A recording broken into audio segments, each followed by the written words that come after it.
আমাকে অনেক ডাক্তার বলেছেন যে উনার যারা ব্যক্তিগত ডাক্তার তাদের পিছনে ডিজে ফাইল লেগে থাকতো, তাদের পিছনে গোয়েন্দা সংস্থাগুলো মানে ক্রমাগতভাবে বিরক্ত করত রীতিমতো। রাজনীতিবিদ মানে হচ্ছে সেই যে জনগণকে যেটি ওয়াদা করবে সেটি রক্ষা করবে। সেটা 86 সাল থেকে তার শুরু হয়েছে এবং তার মৃত্যু পর্যন্ত এই রাজনীতির যে একটা নৈতিক উচ্চতার পর দিকে নিয়ে গেছেন সেটা বেগম খালেদা জিয়া। এখন কিন্তু আমরা নানাভাবেই এর মানে আলামতগুলো পাচ্ছি। উনার যে অসুখগুলো, সেই অসুখগুলোর যথাযথ যে চিকিৎসা দেওয়া দরকার সেই চিকিৎসাটা দেওয়া হয় এবং তাকে যে তিলে তিলে মৃত্যুর দিকে ঠেলে দেওয়া হচ্ছে এটা কিন্তু টের পাওয়া যাচ্ছে, সেটা তিনিও টের পাচ্ছিলেন। তার পরিবার বলেছে, দল তো বলেছে, পরিবার বলেছে, বিভিন্ন স্থান থেকে, এমনকি আমি জানি যে মানে নানা দিক থেকে আরো অন্যান্য লোকরা বলেছে, দেশের গুণীজনরা পর্যন্ত বলেছে তার উন্নত চিকিৎসার জন্য, কিন্তু শোনা হয়নি, তিনি শোনেননি। কারণ এতেই প্রমাণিত হয় যে রাশিয়ার মতো মানে কর্তৃত্ববাদী একটি দেশ, সেই দেশের অপোজিশন লিডার তাকে যখন অসুস্থতার কথা শুনলো, লোক দেখানো হোক, তারপরে তাকে জার্মানিতে পাঠানো হোক। এই দৃষ্টান্তগুলো যখন ওনার চোখের সামনে, তৎকালীন প্রধানমন্ত্রীর চোখের সামনে যখন এগুলো মানে উপস্থাপন করা হচ্ছে, তিনি জানছেন, তারপরেও বেগম খালেদা জিয়ার উন্নত চিকিৎসার জন্য কোনো ব্যবস্থা করলেন না। এমনকি দেশের মধ্যেও কোনো ভালো হাসপাতালে তিনি পাঠাতে চাইলেন না, পিজি হাসপাতালের মধ্যে তাকে রাখলেন এবং সেখানেও অবাধে যে চিকিৎসকগুলো ভালো চিকিৎসক, উন্নত মানের চিকিৎসক, তাদেরকে সেখানে যেতে দেওয়া হয়নি।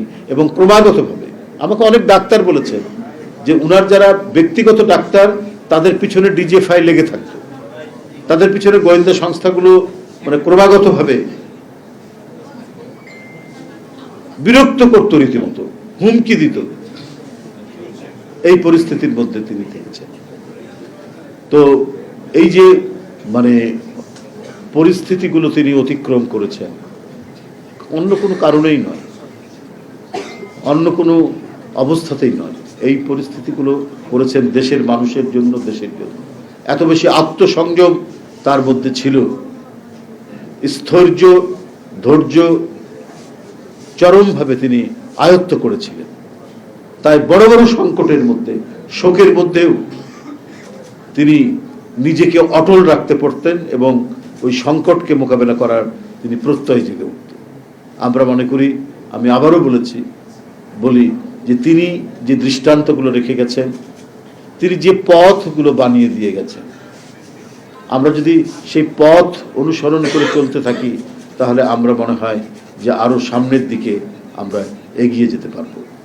এবং তার যে বিবেচনা বোধ, তার যে চিন্তাধারা এবং একজন রাজনীতিবিদ তার সঠিক সময়ে সঠিক সিদ্ধান্ত নেওয়ার যে ক্ষমতা, যেটা অসাধারণ ক্ষমতা ছিল দেশনেত্রী বেগম খালেদা জিয়ার মধ্যে। এবং সেই ক্ষমতা ছিল বলেই আজকে দেখুন মানে বিশেষ করে তার যে দল, বাংলাদেশ জাতীয়তাবাদী দল, কত কি বলা হয়েছে, এই দল ক্ষমতায় না থাকলে টিকবে না, মানে প্রেসিডেন্ট জিয়াউর রহমানের সময়। তারপর উনি নেতৃত্ব আসলেন, এরপর তিনি 2 বার ক্ষমতায় আসলেন, যে সামরিক শাসকদের দল এরা কখনো টিকে না।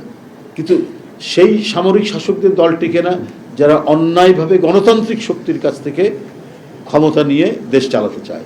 কিন্তু জিয়াউর রহমান ছিলেন গণতন্ত্র ফেরত দেওয়ার লোক।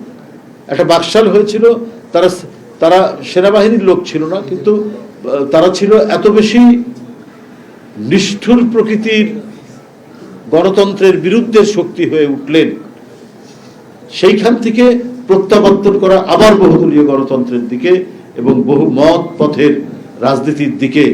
তো সেই ধারাবাহিকতার দল তো হচ্ছে এই দলটি। তো সুতরাং একে নানাভাবে দমন করা এবং মাটির সাথে মিলিয়ে দেওয়ার প্রচেষ্টার পরেও এটা সম্ভব হয়নি, কারণ যে এর নেতৃত্ব দিয়েছিলেন অটলভাবে এবং খুব শক্তভাবে দেশনেত্রী বেগম খালেদা জিয়া, এবং তার সাথে কিছু নৈতিক বৈশিষ্ট্য তিনি অ্যাড করতে পেরেছিলেন।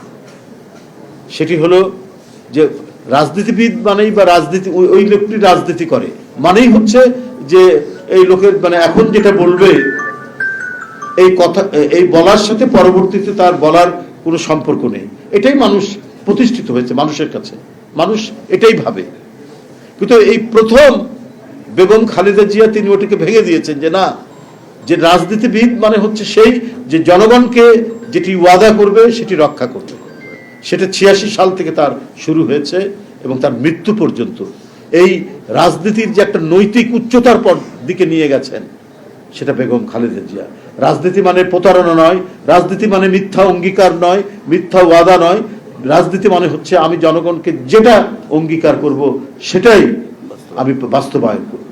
এটাই হলো রাজনীতির মূল দিক। এবং এই বৈশিষ্ট্যটার একমাত্র আমি বলবো যে যিনি প্রতিনিধিত্বকারী ব্যক্তি তিনি হলেন দেশনেত্রী বেগম খালেদা জিয়া। আমি তার আত্মার মাগফিরাত কামনা করছি। সবাইকে ধন্যবাদ।